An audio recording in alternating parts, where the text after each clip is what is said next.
નમસ્કાર, જય માતાજી. મારા માતૃશક્તિ ચેરિટેબલ ટ્રસ્ટના માધ્યમથી આજે એક નવરાત્રિનું ભવ્ય એક્ઝિબિશન છે એનું આયોજન કરવામાં આવેલું છે.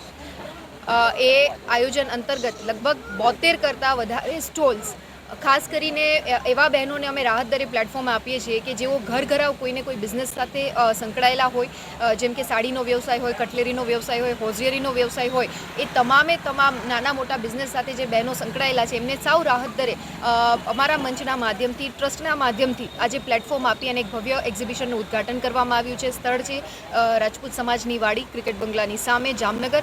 અને 2 દિવસ આ એક્ઝિબિશન છે એ ચાલવાનું છે, આજે અને આવતીકાલે. તો હું આપ સૌને જામનગરની જનતાને અપીલ કરું છું, વિનંતી કરું છું કે મેક્સિમમ બહેનો છે એ આ એક્ઝિબિશનનો લાભ લે, વિઝિટ કરે.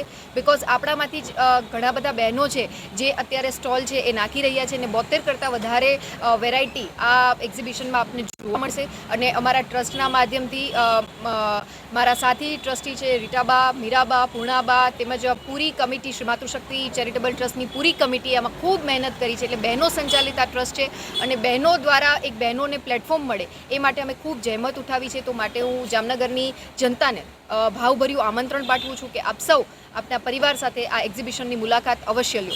અને ફરી એક વખત આ ટ્રસ્ટના માધ્યમથી જે બહેનોને પ્લેટફોર્મ મળ્યું છે કે આદરણીય પ્રધાનમંત્રીશ્રીની એક પરિકલ્પના છે કે મેક ઇન ઇન્ડિયા કન્સેપ્ટ અને માતૃશક્તિને ક્યાંક આર્થિક સ્વનિર્ભરતામાં આપણે અગ્રેસર ગણી અને કદમથી કદમ મિલાવી એ પણ મુખ્ય દ્વારામાં ભળી શકે એ માટેનો એક કન્સેપ્ટ છે અને ખરા અર્થમાં ચરિતાર્થ કરતું આ એક્ઝિબિશન છે. એટલે આપ સૌને ફરી એક વખત વિનંતી, આ એક્ઝિબિશનની આપ સૌએ મુલાકાત લો. Thank you.